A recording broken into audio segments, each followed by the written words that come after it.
Although the actual origins of batik are unknown, it is believed to have been transported to Asia by way of the Indian subcontinent. Ngerti bahasa Inggeris tak? Kita kena ngerti. Kalau tak, daun nipah dikatakan daun labu. Ada beberapa warga negara Indonesia yang bertindak di luar nalar, komen di media sosial, gabungkan nama negara Malaysia dengan perkataan ni. Banyak orang di Indonesia ini yang mengaku bahwa dia Habib dan keturunan Rasulullah. Padahal di negara-negara Arab nggak ada yang seperti itu. Rumah-rumah yang dekat masjid harganya jauh lebih murah daripada rumah-rumah yang jauh dari masjid.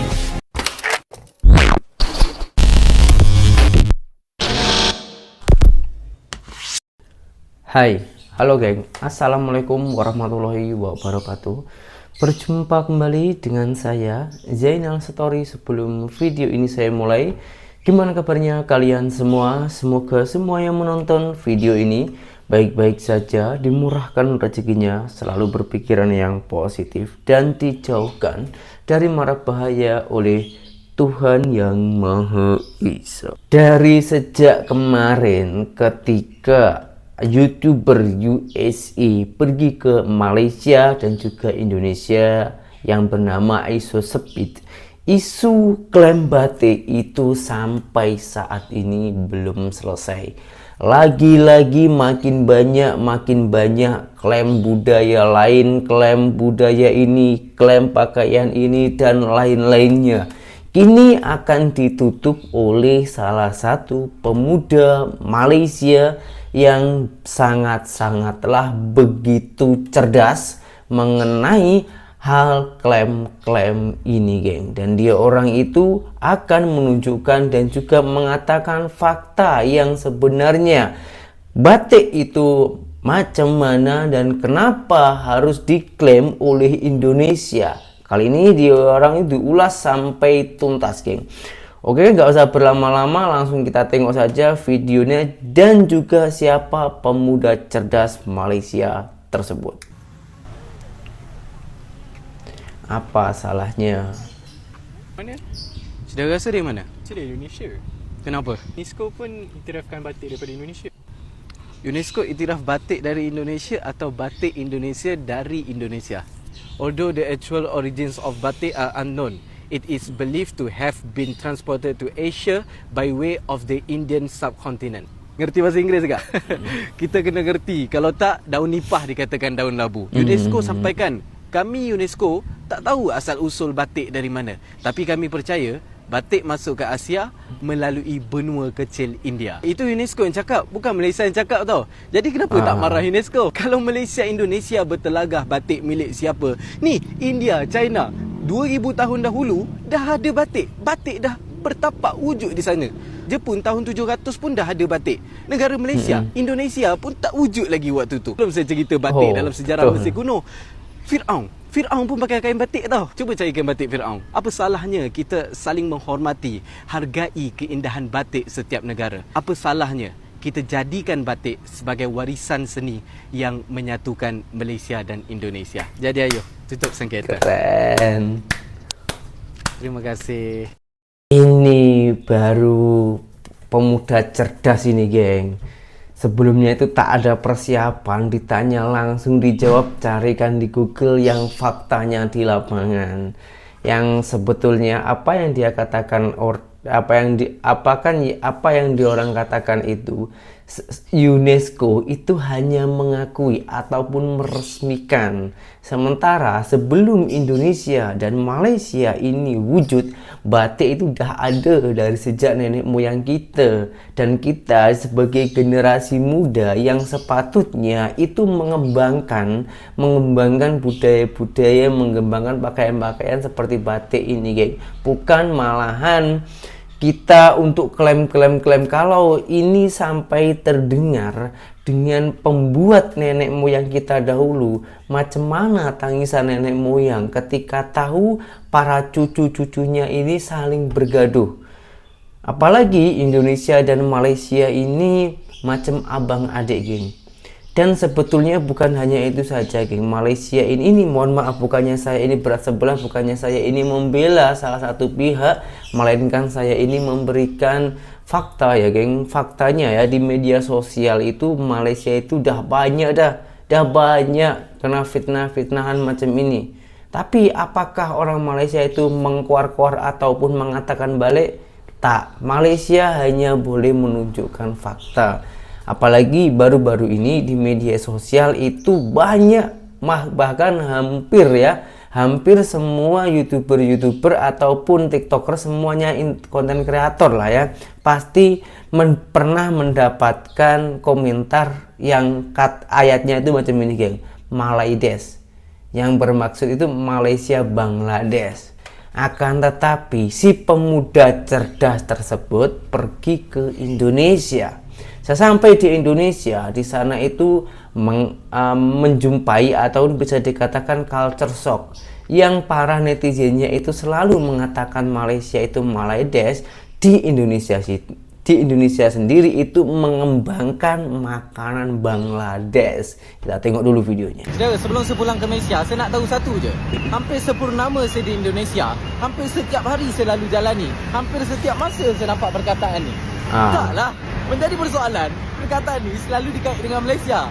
Bahkan ada beberapa warga negara Indonesia yang bertindak di luar nalar, komen di media sosial, gabungkan nama negara Malaysia dengan perkataan ni. Jadi agak-agak saudara, perkataan apa? Ya, Bangladesh. Masalah, saya tak pernah nampak warga Bangladesh di sini. Malaysia yang ada lebih 1 juta warga Bangladesh pun, saya belum pernah jumpa ada tulis nasi goreng Bangladesh, mi goreng Bangladesh. Tak pernah jumpa.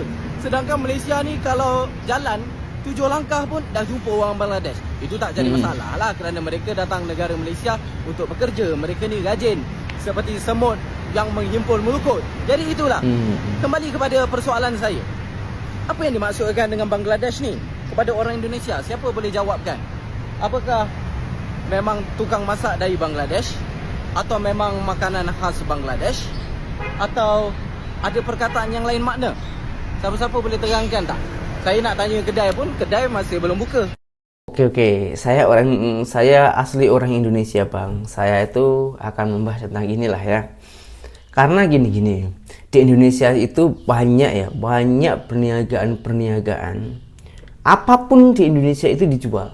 Yang penting boleh menghasilkan uang. Dan di Indonesia ini perniagaannya itu pribadi. Kalau di Malaysia kan dikawal oleh kerajaan ya. Tapi kalau di Indonesia ini tak. Saking banyaknya persaingan, jadi para pedagang-pedagang ini harus memberikan yang unik ataupun yang berbeda dengan yang lain, agar si para pembeli itu tertarik dengan dagangan kita ataupun jualan kita, macam itu. Nah, adanya dibuat mie Bangladesh tersebut biar orang-orang itu penasaran sebetulnya mie Bangladesh itu apa sih, dan rasanya itu apa, siapakah yang memasak, apakah yang memasak itu orang Bangladesh ataupun memang itu kedainya orang Bangladesh, atau bagaimana. Yang sebetulnya Bangladesh itu hanyalah mengambil arti kata saja. Ada memang sebagian itu resepnya itu dari Bangladesh lalu dikembangkan di Indonesia. Pertanyaannya, kenapa Bangladeshanya tak cakap Indonesia klaim Bangladesh? Kenapa? Kenapa hanya orang Indonesia yang klaim ke negara luar, Malaysia terutama? Ini kalau jumpa orang Bangladesh ya, ini yang sepatutnya kalau mentalitinya itu macam orang Indonesia, pasti mengatakan Indonesia klaim Bangladesh, klaim mie Bangladesh. Tapi faktanya tak, karena mungkin orang Bangladesh pun juga tahu kalau budaya ataupun makanannya di negaranya itu boleh sampai ke luar negara, boleh dikembangkan, dia orang itu lebih bangga. Karena apa? Perkembangannya itu sangatlah meluas dan juga dikenali oleh seluruh dunia, bukan dunia sih, beberapa negara-negara luar lainnya. Ternyata geng, yang mengalami culture shock bukan orang Malaysia saja ketika pergi ke Indonesia. Ada juga salah satu perempuan cantik dari Saudi Arabia. Dia orang itu pelik, culture shock ketika pergi ke Indonesia. Culture shocknya itu macam mana, kita tengok dulu videonya sebelum kita ini salah paham, sebab ini tentang agama. Ada salah satu culture shock yang sangat bikin aku shock banget di Indonesia. Dan sebenarnya hal itu lagi viral banget di Indonesia saat ini, yaitu tentang Habib-Habib. Banyak orang di Indonesia ini yang mengaku bahwa dia Habib dan keturunan Rasulullah. Betul. Padahal di negara-negara Arab nggak ada yang seperti itu. Nggak ada yang mengaku bahwa dia keturunan Rasulullah dan nggak ada yang mengaku bahwa dia Habib. Karena nggak ada yang tahu bahwa dia keturunan Rasulullah atau enggak. Ya kita semua berharap bahwa kita dari umat Muhammad, keturunan Rasul. Kita semua berharap itu, tapi kita nggak tahu hal seperti itu. Nah, jadi di Indonesia ini yang mengaku bahwa dia Habib dan mengaku bahwa dia keturunan Rasulullah dihormati banget, dicium tangannya, diminum bekas mulutnya, diminta doanya dan menjadikannya seperti wali. Gimana melakukan hal seperti itu? Dan kalau dia dikuburkan, kalau sudah meninggal dan dikuburkan, didatangi kuburannya, dihiasi kuburannya, ditaruh uang-uang di tempat kuburannya itu, diminta doanya seperti kalau dia wali beneran. Dan apa semua itu? Apa semua itu? Coba kalian pikirkan. Kenapa kuburan Rasulullah sendiri dijaga banget dan tidak boleh orang yang mendekatinya? Kenapa? Karena nggak boleh melakukan seperti itu. Karena ya tahu bahwa banyak orang yang akan datang dan melakukan seperti itu. Padahal itu nggak boleh. Nggak boleh ada wali antara kita dan Tuhan. Coba kalian pikirkan kata-kata aku ini. Aku tahu banyak yang akan mau melawan aku, tapi semua kata-kata ini saya pengen banget menyampaikannya kepada saudara-saudaraku di Indonesia. الدليل في الدنيا الله تعالى يقول فلا تدعوا مع الله أحدا وأنت يا محمد ويا علي ويا جعفر ويا زهراء. الله تعالى يقول أمن يجيب المضطر إذا دعاه وأنت تقول المدد يا رسول الله. الله تعالى يقول وإذا مرضت فهو يشفين وأنت تطلب البركة والمدد من القبور والأضرحة. ثم يوم القيامة ستقول وقالوا ربنا إنا أطعنا سادتنا وكبراءنا فأضلونا السبيل. الكلام لك ولغيرك، لا أخصك بالموضوع. الله تعالى إذا مت على عقيدة تعتقد أن أصحاب القبور وأصحاب الأضرحة أنها تنفع أو تضر أو يتمسح بها أو يتبارك بها أو نتخذها وسيلة بيننا وبين الله، ستقول يوم القيامة وقالوا ربنا إنا أطعنا سادتنا وكبراءنا فأضلونا السبيل ربنا آتهم ضعفين من العذاب والعنهم لعنا كبيرا. Alhamdulillah, hari ini saya mendapatkan pencerahannya, Ceng. Tengok, geng, kubur Rasulullah di Saudi Arabia sana tak boleh didatangi orang. Takutnya orang-orang itu lebih mempercayai kubur wali kubur ataupun kubur Rasulullah tadi itu daripada percaya kepada Tuhan dan memintalah kepada Tuhan. Dan orang tadi itu mengatakan memintalah kepada Allah Subhanahu wa taala. Jangan meminta-minta kepada seorang ustadz, habib, yai, wali yang mengaku-ngaku seperti itu. Dan memang di Indonesia sini itu banyak hal macam itu. Ya wajar saja kalau orang luar negara itu mengalami culture shock. Macam cek kodam di Indonesia pun juga ada. Terus penarikan pusaka, mencari hantu. Apalagi ya banyak di sini, geng. Ilmu santet dan lain-lainnya. Waduh, penuh sangat, geng. Mentality yang macam ini yang harus kita berantas agar negara kita ini boleh maju, geng. Jangan sampai karena kita ini terbungkus dengan agama lalu kita percaya dengan hal yang macam itu. Sebagai contoh yang paling mudah saja, geng, karena saya juga bersekolah di pesantren ataupun di pondok ya. Kalau di Indonesia ini namanya pesantren. Di situ pernah saya mendengarkan ataupun nasihat dari cikgu ataupun guru saya. Semua ayat-ayat Al-Quran ataupun juz-juz yang lainnya ataupun kitab-kitab dan lainnya semuanya itu sebetulnya bagus. Tak ada yang tak bagus. Akan tetapi karena orangnya meskipun ayat suci Al-Quran itu boleh menjadi buruk. Yang bermaksud gini, geng. Kita ini ya meminta rezeki kepada Allah lalu membaca ayat-ayat tersebut biar dimurahkan rezekinya. Itu tak boleh, geng. Sebab kenapa? Niat kita itu sudah berbeda. Sudah lain. Kalau kita membaca ayat-ayat Al-Quran, ya udah kita baca, kita amati saja apa tujuannya tersebut. Nah, kalau tujuannya itu baik ya kita tetap meminta kepada Allah. Jangan meminta kepada ayat-ayat tersebut, apalagi dibungkus lagi dengan pusaka-pusaka. Karena biasanya di Indonesia sini pusaka-pusaka itu ada lafadz ataupun ada tulisannya Arab. Nah, orang itu sangat percaya kalau ada tulisan Arab tersebut. Jadi kita harus membuang hal macam itu.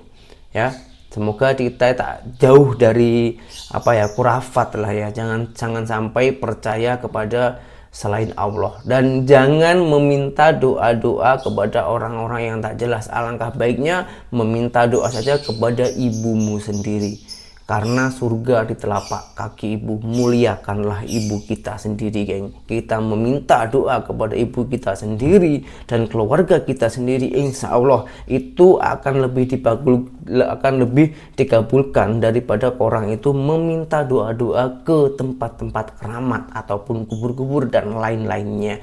Di video berikutnya ini tentang guru gembul.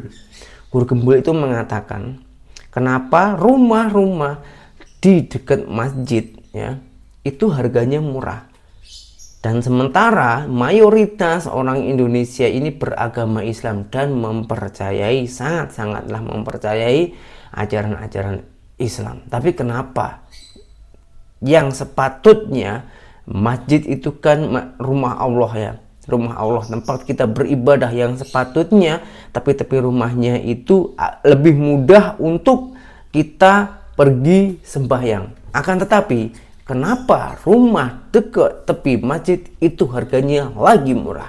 Apa karena kita ini takut beribadah? Wow, kita tengok dulu dari guru gembul. Rumah-rumah yang dekat masjid harganya jauh lebih murah daripada rumah-rumah yang jauh dari masjid. Kenapa? Orang berlomba-lomba untuk nyari rumah yang jauh dari masjid. Nah, jadi misalkan masjid ini pas malam-malam tertentu sholawatan sepanjang hari sampai ada yang kena stroke meninggal, ada bayi oek-oek terus tidak bisa tidur dan sebagainya. Akhirnya ada orang yang please kecilin aja, kan ini sholawatan itu dakwah itu harus disebarkan, jadi malah dikencengin suaranya karena itu adalah dakwah. Nah, akhirnya apa? Akhirnya malah banyak orang yang menjauh. Cek sekarang di Bandung, kalau nggak percaya ya, cek sekarang di Bandung, rumah-rumah yang dekat masjid harganya jauh lebih murah daripada rumah-rumah yang jauh dari masjid. Kenapa? Orang berlomba-lomba untuk nyari rumah yang jauh dari masjid. Kenapa seperti itu? Karena kita egois, kita arogan. Jadi dakwah dikencengin, kan ini dakwah. Akhirnya mengganggu orang lain. Jadi orang yang pengen dekat dan pengen masuk ke masjid malah menjauh. Makanya sekali lagi silahkan datang ke tukang properti, ke ahli pemasaran perumahan dan sebagainya, cek pernyataan saya benar atau salah. Rumah-rumah yang dekat sama masjid relatif lebih murah harga jualnya daripada yang jauh, gara-gara takutnya orang-orang terhadap dakwah. Nah, takutnya orang pada dakwah itu adalah salah satu yang paling ditakuti oleh Nabi. Jadi Nabi itu pernah marah sampai seorang sahabat berkata-kata, saya tidak pernah melihat Nabi semarah ini. Pas kayak gimana? Pas menemukan di Yaman ada orang imam yang sholat subuh suratnya panjang, sampai kemudian ada yang bergosip, waduh ini mah kepanjangan. Nah itu Nabi tuh marahnya luar biasa. Karena apa? Sesuatu yang baik justru malah menjadi fitnah, menjadi buruk. Nah sekarang model dakwah seperti itu kita lakukan beramai-ramai. Bayangkan dulu Nabi nemu kasus seperti itu, sahabat mengatakan tidak pernah melihat ekspresi Nabi yang semarah itu. Sekarang kita lakukan di mana-mana. Rasulullah pun tak pernah memaksa orang untuk masuk Islam, geng. Yang ada Rasulullah itu merangkul, membuat kenyamanan orang lain tanpa terpaksa orang itu akan masuk Islam dengan sendirinya, lalu diimami ataupun diajari oleh wali atau Rasulullah kita. Tapi kenapa setelah anak-anak cucu macam kita malahan berbuat berbeda karena teringin menyebarkan ajaran-ajaran agama Islam macam bersolawat dan lain-lainnya, membuat keresahan orang lain, membuat orang tak nyaman.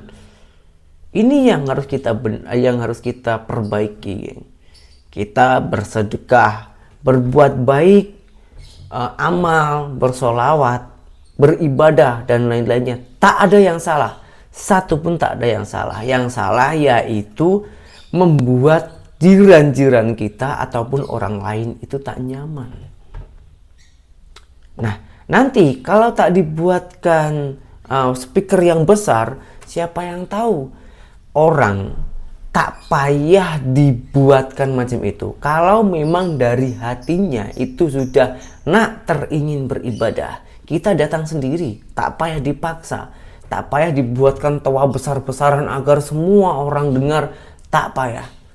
Semua itu berawal dari di hati kita masing-masing. Kalau hati kita itu tak teringin beribadah, mau dipaksakan macam manapun, dia orang itu juga tak mau akan beribadah. Itu sajalah pesan-pesan ataupun yang saya sampaikan lah. Semoga dengan semua video yang saya tayangkan ini ada manfaatnya dan berjumpa kembali di video saya yang selanjutnya. Karena saya hanya orang biasa, jadi kalau ada salah tutur kata saya mohon dibenarkan dan mohon dimaklumin, dan juga saya minta maaf yang sebanyak-banyaknya. Saya Zainal Story, seorang mantan TKI Malaysia. Salam TKI sukses. Assalamualaikum warahmatullahi wabarakatuh. Bye bye.